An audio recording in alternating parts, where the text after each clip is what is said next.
Kumheshimu mwanamke ni kuheshimu akili yake.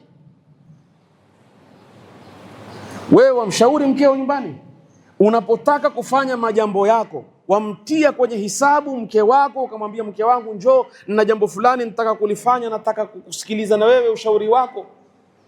Twafanya hivyo sisi. Kumheshimu mwanamke ni kumheshimu akili. Uone ya kwamba kuna pengine baadhi ya mambo anaweza akakushinda na akakupa mawazo bora na akakutoa kwenye dhiki. Mtume wetu Muhammad alitukua ushauri kutoka kwa wake zake, na kisa cha Ummu Salama kwenye Fathu al-Hudaybiyah, Fathu Makkah, yani katika sulhu al-Hudaybiyah, kilithibitisha jinsi gani Mtume sallallahu alaihi wasallam huchanganyikiwa akarudi kwa wake zake kutafuta ushauri, na ushauri wa mwanamke ukasaidia umma.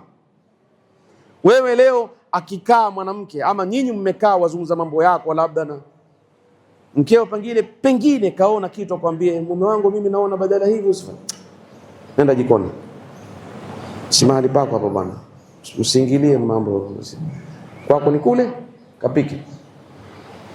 Huko ni kumheshimu mwanamke.